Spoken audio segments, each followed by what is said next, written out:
Ever since the birth of the Nuzlocke, it seems an infinite amount of self-imposed difficulty challenges for Pokemon have been created. Randomizer Soul Link, Randomizer Egglock, Bug Only Nuzlocke. However, none of them have quite caught my attention like IronMON has. I'm not taking Scizor. Before anyone says it, shut up. It doesn't have Flash Fire. You know what? I'm just gonna nip this in the bud right now. I'm gonna save state and use Heat Wave. Oh my god! Oh my god! Oh! IronMON is a Pokemon difficulty challenge created by Twitch streamer I8YourPie. Basically, in my opinion, it's a more difficult Nuzlocke. He began running this challenge back in February of 2021, and just to give you an idea of how hard it is, as I'm recording this, he's on 6,000 plus attempts and is yet to beat it. So what? Is this challenge impossible or something? Has anyone ever beat this before? Not many have, but it is possible. No, wait, let's go! Oh my god.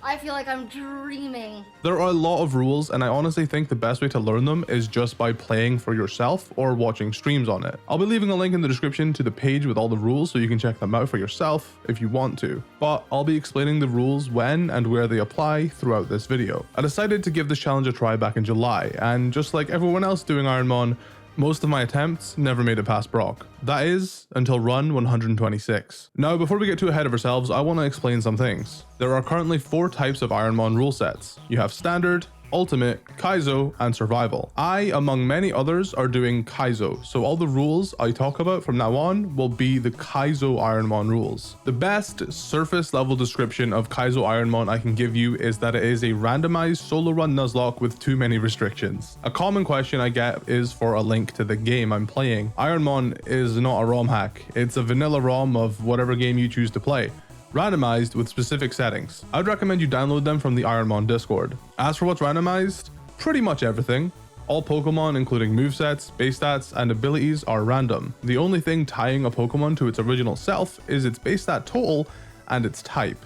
Evolutions are randomized to be similar strength, starters are completely random, items are randomized, and trainer Pokemon and wild Pokemon are random too, and their levels are increased by 50%. There's more to it, but that's what's important to know. To give you an idea of why this challenge takes so many attempts, let me walk you through how most Kaizo IronMON runs go. You start up your randomized ROM, name your character and your rival, and then check the PC box. The item is randomized, so sometimes you can get something that'll help you in the first battle, like a rare candy or a potion. You head downstairs, and this is where the first rule comes into play. You have to talk to your mom. It doesn't affect anything gameplay wise, but if you don't talk to your mom at the start of your journey, you're just being rude. I'm not joking, by the way, this is an actual rule. Now you've said goodbye to your mom, you can start your journey to Professor Oak's lab. This is where most IronMON runs begin and end. You see, on top of your starter Pokemon being completely random, you also have to choose your starter at random. Alright, third is a Masquerain, second is a Donphan, first is a Wobbuffet. I usually let my chat vote on which order of the ball we choose for the entire stream. The reason we choose in an order is to see what Pokemon we'll be missing out on, but sometimes the randomly selected starter will be illegal, meaning you have to go with your second choice. I am going to choose the one on the right, followed by the one on the left, and the middle one will be last. So middle is a Rapidash, left is a Silcoon, right is a Latios. I literally can't choose it. What makes a Pokemon illegal? A few things, but the most obvious ones are legendary Pokemon and Pokemon with a base stat total above 599. There is a clause you can enact called the Favorites Clause. You can skip choosing the starter pick at random only if you find one of your 3 favorite Pokemon are an option. These favorites can be whatever you like, as long as their base stat total is below 600. One cool quirk about the favorite clause is you can set a single legendary Pokemon as your favorite, as long as its base stat total is below 600. This is what we could have had. No! Yes! Favorite Mon! I get to choose this no matter what. So for the Generation 3 games, you can choose one of the legendary birds, legendary beasts, or the Reggie trio. At one point, I personally had Zapdos as a favorite because it has an incredible defensive typing, but since then, I've recently changed my favorites to Blissey, Umbreon, and Kingdra. Generally speaking, for favorites, you want a high base stat total, good defensive typing, and the ability to learn lots of moves by level up. Now you've randomly selected your starter, you have to battle the rival. I guess now would be a good point to talk about that 50% level increase. The way the level increase works is it takes 50% of what the Pokemon's levels normally are and adds that on top of it. Since 50% of 5 is 2.5, it rounds upwards to 3, meaning the rival always starts with a level 8 and you start with a level 5. I hope you can see now why most runs begin and end here. There's even a rule that states you can't reset before the first battle. Even if you don't like your starter Pokemon, don't give up without a fight. If you lose, the run ends, and you try again on a new ROM. If you win, you get to continue onwards. Most of the time you'll lose, but the rare few times you find yourself winning, there's a good chance it'll be with a Pokemon that has flaws. So you leave the lab and you go into the grass. You encounter a wild Pokemon and you're like, damn, I wish I could use this instead. Actually, you can. This is where pivoting comes in. While yes, this is a solo run, you are allowed to pivot to another Pokemon once per route. It doesn't have to be the first one you see, thankfully, but you do have to commit to the Pokemon you're pivoting to the moment you catch it, even if you discover it's bad. Pivoting can be a little time consuming, but it's given me a lot of promising runs, including the one we're going to be talking about today. So now what? I've got the perfect Pokemon to solo run the game with. I can just overlevel it and OHKO everything. Not so fast. The last main rule you need to know is the only way you're allowed to gain experience is by facing trainers. You're not allowed to gain experience from a wild Pokemon unless it's a shiny. The shiny odds cannot be boosted either, so if you do find one, it'll be 1 in 8,192. So far, this has happened to me 4 times now. Okay, Kingdra's good. So on this route lives Kingdra. There's no way. There's actually no way. You now understand the main rules of Kaizo IronMON. With this knowledge, we're going to begin the tale of Keith the Charizard. It started off as any other run. Named character, named rival, grabbed item, said bye to mom, and got dragged to the lab. The chat randomly selected the left Pokeball. The entire stream we were naming every Pokemon we got Keith. We wanted to find the one true Keith. This Girafarig isn't the most impressive Pokemon unfortunately, but it knew Megahorn, which allowed us an easy rival battle victory. I knew I was going to have to pivot, but chat and I had no idea what we were getting ourselves into. I looked around all the different routes. There was nothing usable anywhere until I decided to look for the rare encounter on Route 22.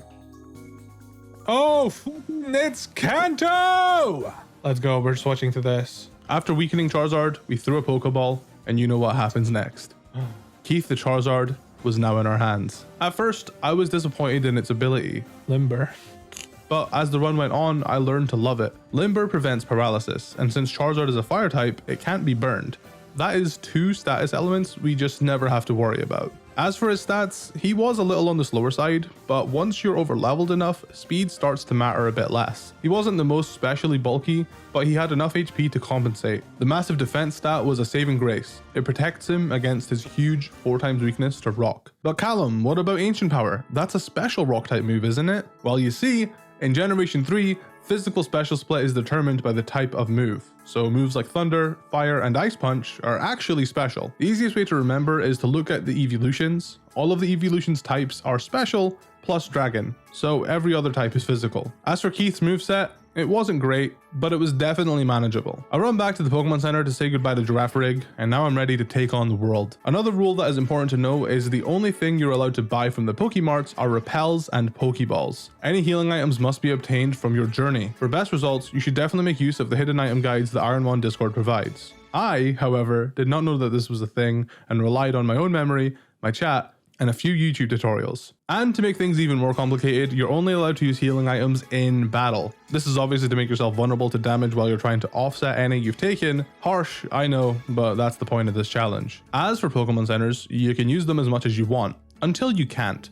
I'll explain more about that soon. Onwards to Viridian Forest. Since I can't grind against wild Pokemon, all there is for me to do is to get through Viridian Forest and hope I don't die. This is another make or break point for a lot of these runs. The first Pokemon in the first trainer battle is a Rayquaza, which forces me to use my only free potion right away. Besides that, the forest was easy. We battle our rival for some extra experience, and now we're ready for the gym. This is where things get really spicy. You see, there's this rule called one-shot dungeons. You can only enter a dungeon once unless the story requires a revisit. A dungeon refers to any hideout, any cave, or any building with trainers. Forests are not dungeons. On top of that, there's a rule called no way out gyms. Once you enter a gym or dojo, you cannot leave until you defeat all of the trainers. Beat it or die. Thankfully, this gym only has one trainer besides Brock, and despite accidentally getting encored into Leer, we escape this battle relatively unharmed. Now we're on to Brock, and with the increased difficulty settings, each gym leader has more Pokemon. The only scary part of this battle was being Thunder Punched by an Exeggutor.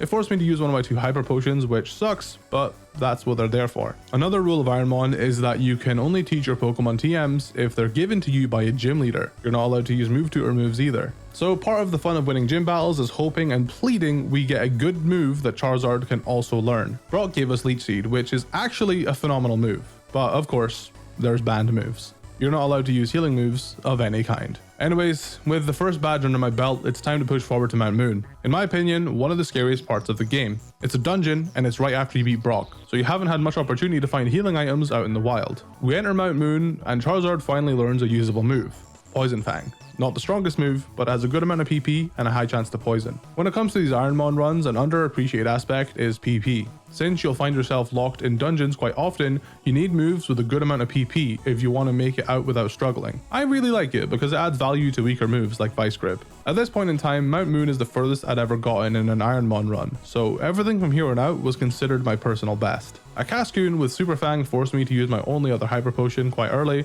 which definitely made me nervous, but thankfully that was the worst of it and we made it out of Mount Moon alive. I was really proud and honestly didn't mind what happened at this point. We kept pushing forward, beat our rival, beat Nugget Bridge, got the SSN ticket from Bill, and was ready to take on Misty. I thought for sure we'd lose because the first trainer we went up against had a Poison Point Moltres. Off, dude. And the only healing item I had was a single full heal, which got used immediately. Despite this, we beat everything else with little trouble at all. And a Sun card! Let's go, Mr. Kanto! Let's go! We're way over leveled at this point, so it means we OHKO most Pokemon. Misty gave us an extra sensory TM, not a bad move, but my Charizard's special attack is non-existent. We get to Vermilion City without much trouble at all, besides me accidentally breaking a rule. Don't have anything. Pecha. Alright.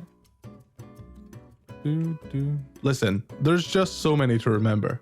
I used the Pecha Berry on Charizard outside a battle without thinking. The only difference it would have made if I followed the rules would be I would have to use a Pecha Berry turn 1 in a battle. And in my case, it would have been against a Nidoking that was only hitting me with the resisted moves. So there wasn't much harm done at all. And besides, it even says in the rules, what if I accidentally break a rule? Do I have to end my run? Ultimately, these challenges are made to have fun. Mistakes happen. A little mistake doesn't have to instantly disqualify the run. Just keep the spirit of the challenge. And if you got advantage in breaking a rule, try and give yourself an equal punishment. Okay. Now it's time for the SSN.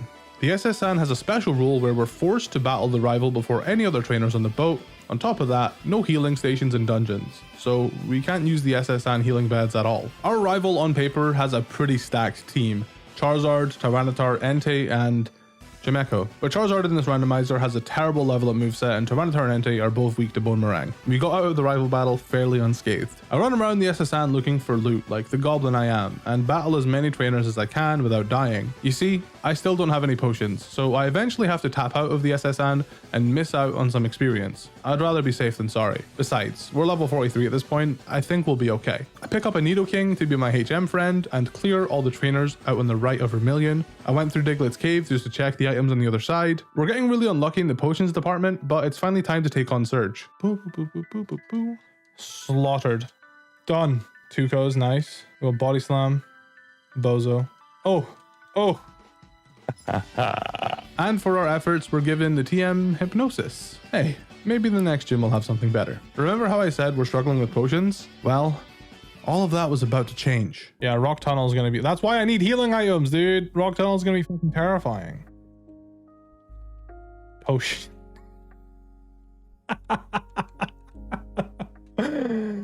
The game really said, fine, stop complaining. Here's your healing item, Jesus. While there's no hidden items in Rock Tunnel, there are some overworld. I really need this to be a good item. You. This is just a cruel joke. Energy powder, wait. Oh, yes. That's 50 HP. Yes, okay, that's 50 HP. Okay. Charm, you're learning Charm. Get a grip. We literally have one tapped it. Okay. Now, all I got to do. Soda Pop, let's go! I told you my luck was about to change. Anyway, we made it to Lavender Town and are immediately greeted with a new rule. In order to leave Lavender Town, you have to beat your rival in Lavender Tower. I imagine this was put here so you didn't wait till later to take him on. We beat Blue with little trouble at all. IronMON runs definitely have a snowball effect, and that's what we're experiencing right now. We're so over leveled, hardly anything causes us any issues. Dude, why are Pokemon's living on 1 HP now? The game is punishing me for skipping trainers. The game's like, you fucking skip trainers. You're a level lower than you could be. There's another one right here. A Hyper Potion! Let's go! So, we arrive in Celadon City, and I pick up Fly. I use it to head back to Cerulean to grab the bike, and go back to the underground path. Energy route, yes. I will take it. At the time, I forgot the underground path was littered with items. PP up, yes. I just needed one more PP up to use on Body Slam. So now we can have a maxed out Body Slam. Cool. Definitely worth it. Oh, we've got a lot of healing items. Energy Roots, Super Potion, Hyper Potion, Soda Pop, Energy Powder. Now that I'm considerably more stacked out in items, I had a decision to make. Erica's Gym or Team Rocket Hideout. I wanted to do the easier of the two, so I could get experience to take on the harder one after the fact. Despite the Rocket Hideout having more trainers, their levels were lower, and there'll be a lot more opportunity to get items. One of the funniest part about randomizers to me is that any trainer can be a threat. Hello. What? No! I'm missing. Enough. Don't ever do that to me again. Video game. Despite the Credilli scare, the rest of the Rocket Hideout was a complete pushover. We got through it without having to use any of my healing items. Instead of rushing to take on Erica, I figured we'd take on Pokemon Tower for the same reason as the Team Rocket Hideout. Everything was going great until... Am I allowed to? Oh, fuck you. I will. No, lava cookie here.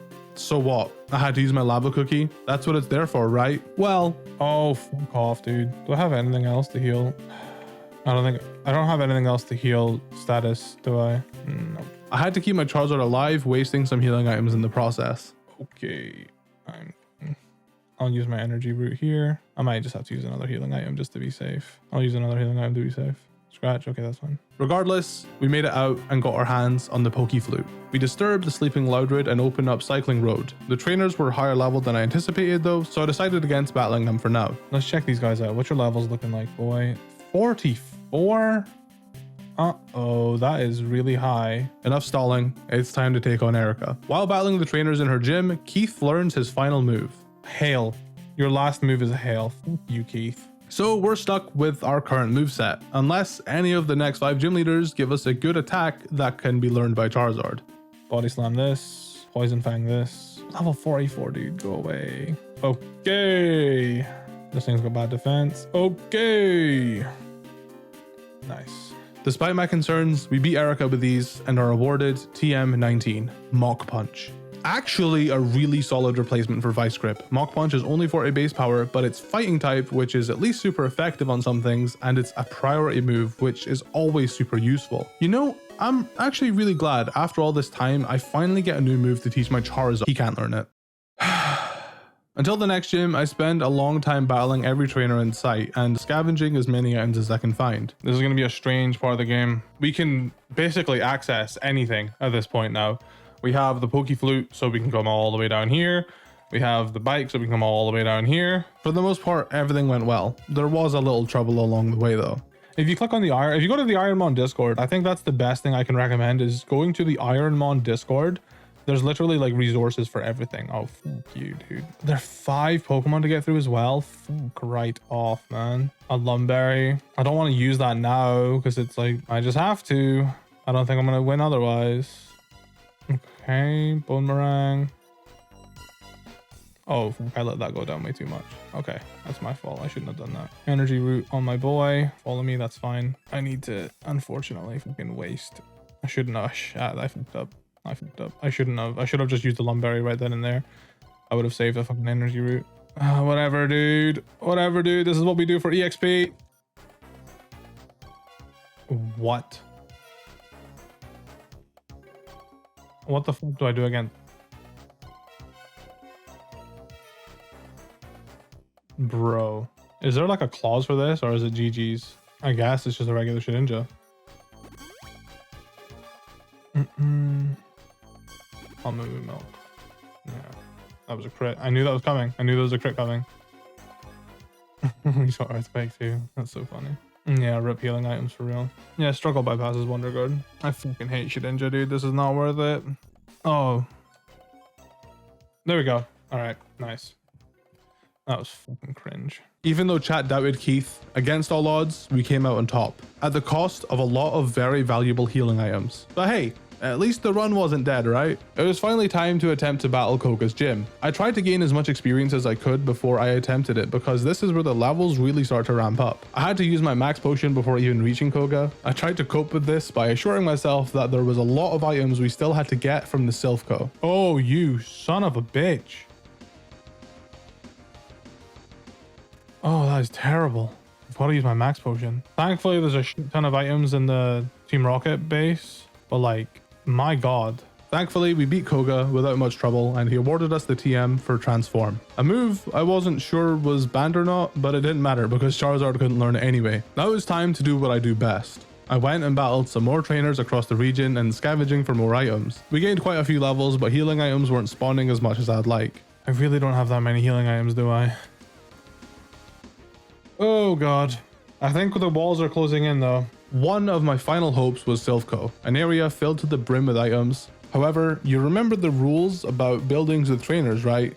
Once you enter, you can't go back. So we had to pick up as many items as we can, gain as much experience as we can, as well as beat Blue and Giovanni, relying only on our backpack items to heal. I was certain this is where I would lose. I decided the best plan of action was to battle Blue right away, and depending on my HP, battle some Rocket members, and then take on Giovanni. Surprisingly, all the level grinding paid off. We beat Blue without any struggles, and I followed through on my plan. I battled some grunts, and it was now time for the big boss Giovanni. Giovanni gave me a little more trouble. He had a Poliwrath that did chunks of damage with Zap Cannon. Thankfully, Limber prevented us from being paralyzed. He also had a Charizard of his own, and fighting a Charizard with a Charizard is stressful. His moves were Minimize, Withdraw, Helping Hand, and Poison Fang. Nothing super scary at face value, but very annoying to beat considering we know how physically bulky Charizard is, and my only attacking moves are physical. And he has ways to increase his defense and evasiveness, and poison me. Thankfully, that didn't happen. I landed a Poison Fang and never missed any attacks despite its best efforts. And with my Charizard at half HP, Giovanni was defeated, and now it was time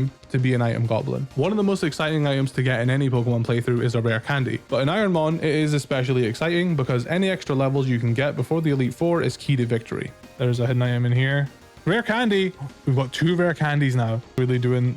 Oh, another rare candy? This one, full restore. Oh, I needed that. But another rare candy? Dude. Now, I know there's a lot of items to be gained, but I'm baffled at how I left the Silphco with 4 rare candies. With having beat every trainer out and about the Kanto region, my next destination was either Sabrina or the Pokemon Mansion. I decided to do the Pokemon Mansion because the levels were lower, there were more items to be gained, and I wasn't locked in regards to battling all the trainers. Sadly, nothing of note to be gained in terms of items, and a Moltres poisoned me near the end, but Charizard's massive HP stat allowed me to leave the mansion without using an antidote, onwards to Sabrina's gym. Despite how many trainers I had to beat, I didn't have to use an item before battling Sabrina. Our first 3 Pokemon got melted by Boomerang, and the remaining 3 barely put up a fight. Gym badge number 6 was in my hands. What was it? TM what? I wasn't paying attention. Trades away and then Charizard can't learn it. I sold a bunch of items I couldn't use and put on a brave face for the road ahead of me. You see, now that I've essentially gutted Kanto of all of its trainers and items, all that's left to do is take on the final gyms and then head to Victory Road. And in regards to healing items, I wasn't doing too hot. One trainer from Blaine's gym forced me to use a super potion and a freshwater, but besides that, everything else was a breeze. Pretty sure this thing doesn't really have much to do to me. I'm gonna super potion up. Conversion. Normal type. Ooh. It's actually kind of bad. And fresh water up. Supersonic. Oh my days, dude. Alright. Ninetales slapped. Gligar's dead. I want a Boomerang. It does nothing. Oh, he's got healing items too. Cool. This is your ace? Oh, you fucking pussy. Dice crit. Cool. 2 Mons left. Armaldo. That's scary. Never mind. Armaldo's dead. Last Mon. Milotic. Okay. I can handle that. Let's go. Blaine gave me TM38, which wound up being Thunderwave. Awesome. We have one final chance at redeeming our moveset. Hopefully Giovanni has something good for us. At first, the trainers in Giovanni's gyms were a pushover, dealing chip damage here and there. That's until we faced this guy. But I'm fucking fed up, dude. And I miss. I'm so glad that this thing is loafing around. I need poison. Yeah, okay. I'm gonna use regular potions. Oh, fuck you, dude. Fuck off. Then, after beating Hariyama, he sent in a Whiscash that put me to sleep and used self-destruct, taking a huge chunk of my HP and essentially forcing me to use my only full restore so I could battle the rest of the trainers. The next trainer also had a Hariyama, which also confused me with Water Pulse. And then, once I beat that, he sent in a Venusaur that also had Water Pulse. What the f? I had to start pulling out any healing item I could. But now, it was time to take on the final gym leader. Ursaring, pushover. Wobbuffet, pushover. Swampert, actually really bulky and potentially threatening, but it used Memento, so our stats are now lowered. Flygon, it just spammed charge and slack off, so pushover. Vaporeon disrespectfully confused me with Supersonic. 55% accurate, by the way. After Giovanni spammed some Hyper Potions, we finally took it out. And all that was left was Misdreavus. Luckily, it didn't have anything threatening to hurt me with. It had Stockpile and Soft Boiled, so it lived longer than I'd like, but with a lucky crit and a poison from Poison Fang, it went down. The Earth Badge was ours. I know you're on the edge of your seats wondering what the final TM was. It was Mirror Coat, and Charizard can't learn it. So my final moveset is remaining the same. Now we've collected all the badges, there was a lot of expectations for me to go all the way and beat the challenge. But to tell the truth, I'm just proud of how far I've come. Before this run, the furthest I'd ever gotten in 125 attempts was Mount Moon. So no matter what happens now, I did good. It's time to make our way to Victory Road. We battle and defeat our rival with no problem at all, get through security, grab a lava cookie from the entrance to the cave, and head inside. Since I had left some rare candies to level Charizard up, I decided to get through the cave battling as little trainers as possible. We arrived at Indigo Plateau and I emptied my bag of anything I couldn't use. HP recovery wise, all I had was a super potion. I just need healing items, dude. I'm so mad. I have a super potion. I have one super potion. It was time though. Our entire adventure has led up to this point. Okay, we're heading in. I'm nervous, dude. All right. I'm in. It's Keith, a super potion, and a dream. If we lose here, I'm just happy we got this far. Manager source. They're called managers. Can I speak to the manager? Okay. Poison Fang. Doesn't do shit, dude. Oh, he's got acid armor too. Poison Fang. Thunder Punch. Oh, fuck off, dude. That did so much damage. Nah, this is a wrap, chat. Oh, I got crit. Okay. Dugong. Super Potion will definitely come in clutch. Oh, it will. You're full Dugong, dude? Are you kidding me? Dude. That's unfortunate. That's just unfortunate. Crit? That wasn't a crit. Lail. Eat that.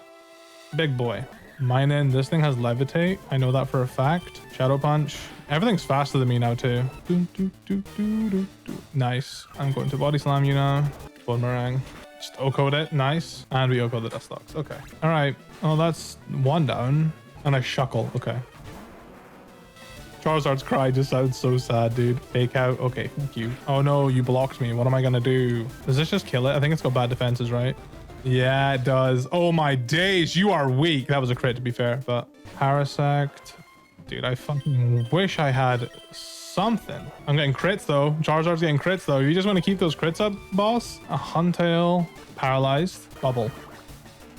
Stab Bubble. It's gonna hurt. I told you it would hurt. All right, Boomerang, don't miss. Thank you. It didn't kill? All right, Boomerang again, because we know the fucking full restore's coming. I don't know if this too goes. Oh, it does. All right. 3 mons. Okay, we lose. Oh, my days. Okay. I've got to fight myself. All right. I'm going to heal because I know this thing has really bad attacks, but it's just going to make me so weak. I'm pretty sure it's got nothing to do damage. It's got like charm and withdraw and minimize. It's just a PP staller, which, oh, it's got hail. Never mind. I'm lying. Yeah, no, we're fine. Oh, and we just keep missing our attack, dude. We would lose to our own brother. Oh, Body Slam does more damage against minimize. If only I could land it. It's okay. We lost anyway. You really do beat yourself sometimes. This fucking Charizard is mean. Do I get to... that did nothing. Please just die. Brother. I need you to just land this. I just want to be the superior Charizard. Okay, Keith. Okay, Keith. I guess we're getting a double down, a double Charizard down. It's okay, Keith. You did your best. That Charizard was dead. In the end, we lost to the very same Pokemon that carried us throughout the game. IronMON is luck-based through and through. Between our base stat total not being the most optimal, struggling for healing items, and not getting better moves, this result was inevitable. I'm just glad it was against another Charizard. I may not have won, but Charizard did. A very bittersweet end to Keith the Charizard.